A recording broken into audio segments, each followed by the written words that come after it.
Chapter 6, Fang Hits Town.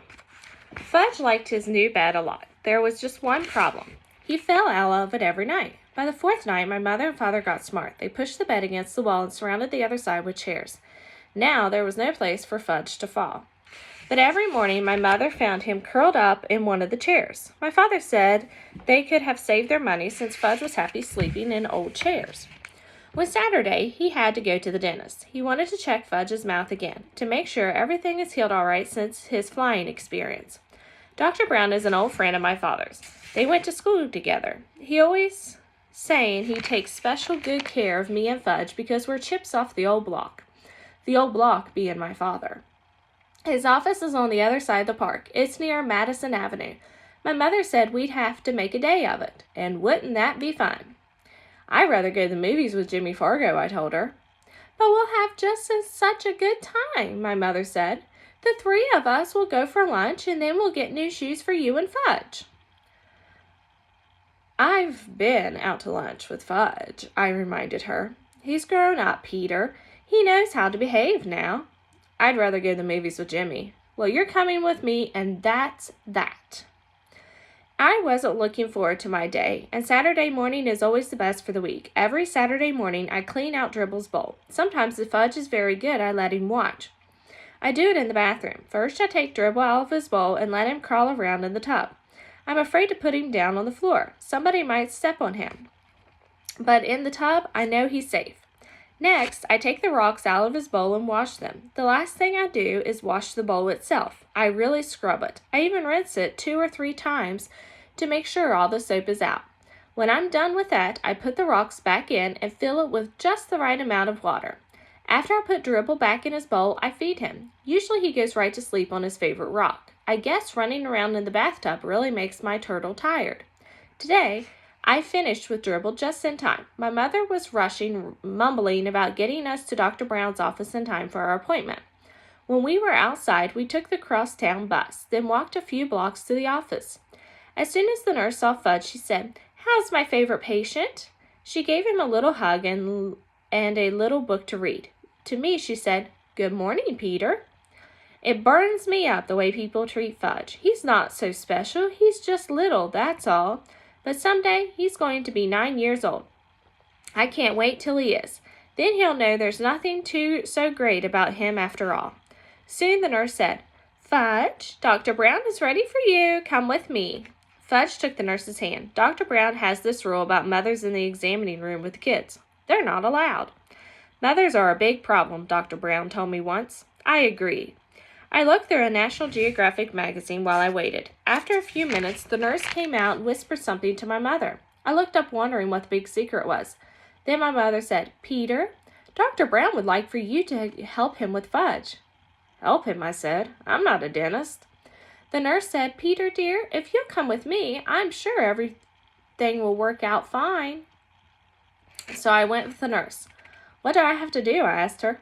"Oh, not much. Dr. Brown just wants you to show Fudge how to open your mouth and how he checks your teeth."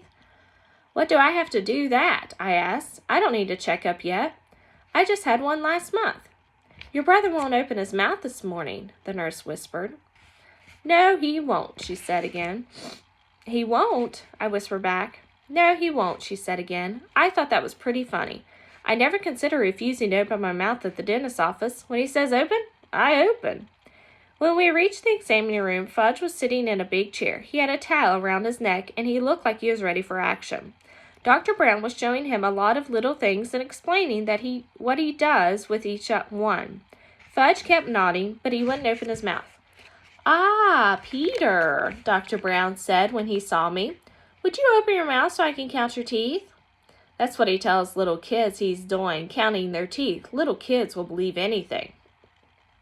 I went along with Dr. Brown's joke. I opened my mouth very wide, much wider than when I'm the real patient. He put his mirror in and said, "Wonderful teeth, just beautiful, a regular chip off the old block." Such a shame my brother couldn't open his mouth the way I do. "Can't so," Fudge said. "No," Dr. Brown told him, "you can't open your mouth nearly as good as Peter." "Can so. See?" Fudge opened his mouth. "No, I'm sorry, Fudge," Dr. Brown said. "It's still not as good as Peter." So Fudge opened his mouth really wide. Count teeth, he said. Count Fudgy's teeth. Well, Dr. Brown pretended to think about it. Count, Fudge shouted. Well, Dr. Brown said again, scratching his head, I guess as long as you're here, I might as well count your teeth. So he checked Fudge's mouth. When he was through, Fudge said, See? Just like Peter. Yes, Dr. Brown said, smiling. I can see that. You're just like Peter. He gave me a wink. I liked the way Dr. Brown tricked Fudge into opening his mouth. So when he was through examining him, I whispered, Couldn't you make Fudge some false teeth until he grows up? New ones come in? No, he'll have to wait, Dr. Brown said. But he looks like he has fangs, I told him. You better not say that in front of your mother, Dr. Brown said. I know, she's not too big of a fan on fangs. Dr. Brown thanked me for helping him. My mother made another appointment for Fudge. The nurse kissed my brother goodbye and we left. That wasn't so bad, was it, Peter? My mother said. It could have been worse, I admitted. We headed for Bloomingdale where we get our shoes. There were 5 salesmen in the children's shoe department. 2 of them my mother didn't like. She thinks that they don't measure my feet correctly. That's all they care about is selling shoes, even if they don't have the right size and sock. The other ones my mother thinks are okay. They're a lot like the one she likes a lot. His name is Mr. Burnman. I like him too because he's funny. He usually makes believe that the right shoes go on the left foot and that Fudge's shoes are really for me. Anyway, when Mr. Burnham waits on us, buying shoes is almost fun. Today, Mr. Burnham spotted us right away. He always remembers our name. Well, if it isn't the Hatcher boys, he said. In flesh, I told him. Fudge opened his mouth for Mr. Burnham. See? All gone. His teeth, my mother explained to Mr. Burnham. He knocked out his top 2 front teeth. Well, congratulations, Mr. Burnham said. That calls for a celebration. He reached in his jacket pocket and pulled out 2 lollipops. He handed one to me and one to Fudge. Oh, Fudge said, lolly. Mine was root beer flavor. I hate root beer. But I thanked Mr. Burnham anyway. I'll save it for after lunch, I told him, handing it to my mother. She put it into her purse. Fudge got a lemon lolly. He ripped off the paper and started sucking right away. Now then, what'll it be, boys? Mr. Burnham asked. My mother asked her, brown and white sandals for Fudge and loafers for Peter. Okay, Peter, let's see how those feet have grown. I slipped out of my old shoes and stood up. I stuck my left foot into Mr. Burnham's foot measure. Then he turned it around and I put my foot in.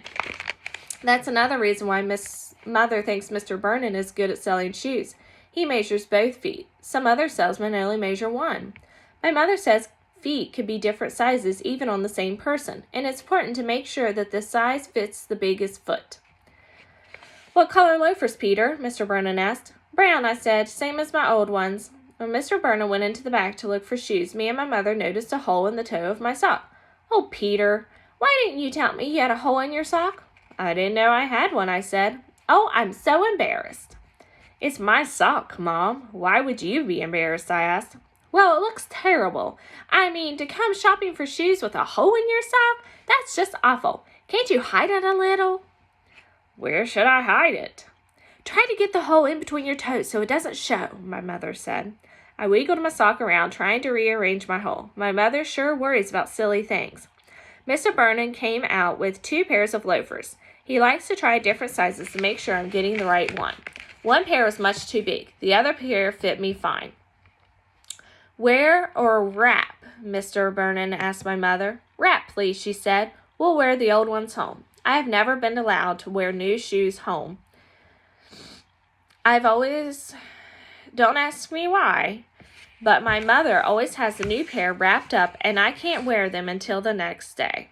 When I finished, Mr. Burnham untied Fudge's shoes and measured his foot. Brown and white sandal shoes, my mother reminded him. Mr. Burnham went into the back and returned with 2 shoe boxes. But when he opened the first box, Fudge saw the sandal shoes and said, No.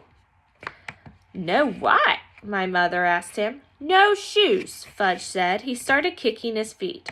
Don't be silly, Fudgy. We need new shoes, my mother told him. No, he hollered. Everybody in the shoe department looked over at us. Here's the perfect size, Mr. Burnham told Fudge, holding up one shoe. Wait till you see how nice these new shoes will feel. Fudge kicked some more. It was impossible for Mr. Vernon to get the shoes on his feet. He screamed, "No shoes! No, no, no!" My mother grabbed hold of him as he wiggling all around. He managed to give Mr. Burnham a kick in the face. Lucky for him, Fudge only had socks. "Now look, Fudge," my mother said, "you must get new shoes. Your old ones are too small. So what kind do you want?" I don't know why my mother bothered to talk to him like he was a regular person, because when Fudge gets upset into a temper tantrum, he doesn't listen to anything. By that time, he had thrown himself onto the floor where he'd beat his fists against the rug. "What kind do you want, Fudge? Because you're not leaving here until you have new shoes," my mother said, like she meant it. I figured we'd be there for the rest of the day, or maybe the week. How could my mother have been embarrassed over a little hole in my sock and then act like nothing much was happening when her other son was on the floor screaming and yelling and carrying on? "I'm going to count to 3, my mother told Fudge, "and then I want you to tell me which shoes you want. Ready? 1, 2, 3. Fudge sat right up. "Like Peter's," he said. I smiled. I guess the kid really looks up to me. He even wants to wear the same kind of shoes. But everybody knows that you can't buy loafers for such a little guy. "They don't come in your size," Mr. Burnham told Fudge. "Yes, yes, yes, like Peter's," Fudge hollered. Mr. Burnham held up his hands and looked at my mother as if to say, "I give up." But my mother said, "I have an idea." She motioned for me and Mr. Burnham to come closer. I had the feeling I wasn't going to like her idea, but I listened anyways. "We'll have to play a joke on Fudge," she said. "What do you mean?" I asked. "Well, suppose Mr. Burnham brings out a pair of saddle shoes in your size, and—" "Oh, no," I said. "You're not going to get me in to wear those saddle shoes. Never." "Let me finish," my mother said. "Mr. Burnham can bring them out, and you can try them on. And then Fudge will think that's what you're getting. But when we leave, we'll take the loafers." "That's mean," I said. "You're taking advantage of him." "Since when did you worry about that?" my mother asked. "Since now," I told her. "Look, Peter," my mother said, checking her watch. "It's 12 o'clock and I'm starved." "Me too," I said. "Well then, if we ever want to get some lunch, let's try my idea." Okay, I said. I sat back in my chair when Mr. Burnham hurried into the stock room again. Fudge looked up at me from his position on the floor. "Like Peter's," he said. "Yeah, sure, Fudge," I told him. Mr. Burnham came back with a pair of brown and white saddle shoes in my size. I tried them on. Did they look ugly? "See, Peter's nice sandal shoes," my mother said. "Now Fudgy tries on his nice saddle shoes." Fudge let Mr. Burnham get him into his new pair of shoes. "See," he said. "See, like Peter's." He held up a foot. "That's right, Fudge," I said. "Just like mine." "You sure can fool little kids easy."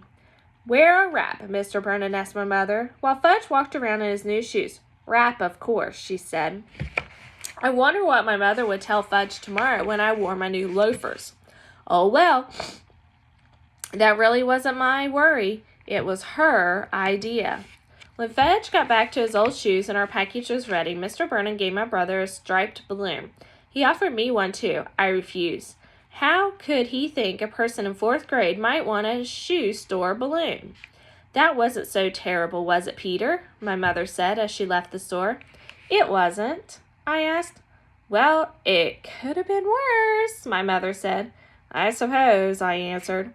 We went to Hamburger Heaven for lunch. We sat in a booth. Fudge tossed his balloon around while my mother ordered for him and then for herself. I ordered my own lunch, a hamburger with everything on it and a chocolate milkshake. Fudge was getting a kiddie special, meaning a hamburger without the roll, some mashed potatoes, and a side order of green peas. When our lunch was served, my mother cut Fudge's hamburger into tiny pieces, which he shoved into his mouth with his finger. Then he handed him a spoon and told him to eat his mashed potatoes. But instead of eating them, he smeared them on the wall. "See," he said. "I thought you told me he wouldn't behave like that anymore," I told my mother. "Fudgy, That's naughty. You stop it right now, my mother said. But Fudge sang, Eat it or wear it, and he dumped the whole dish of peas over his head. I laughed. I couldn't help it. He looked so silly with the peas falling from his hair. And when I eat and laugh at the same time, I choke. So I choked on my pickle, and my mother had to whack me on the back, which gave Fudge another chance to spread mashed potatoes on the wall. That's when the waitress asked my mother, did we want anything else? No, thank you, my mother said. We have more than enough. She wiped off the wall with her napkin and told Fudge he was being very, very naughty. Not me, Fudge said. Not me. Yes, you, my mother told him. Why can't you eat like Peter? See how nice Peter eats? Fudge didn't say anything. He just stuck his fork into his balloon. It popped and he screamed, All gone! Want more balloon? More! Be quiet, I told him. Can't you ever act human? That's enough, Peter, my mother said. She should have slugged him. That would have taught my brother of mine how to behave in a hamburger heaven. We took a cab home. Fudge fell asleep on the way. He had his fingers in his mouth and was making that slurping noise. My mother whispered to me, Our day wasn't that bad, was it, Peter? I didn't answer. I just looked out the taxi window and decided that I would never spend a day with Farley Drexel Hatcher again.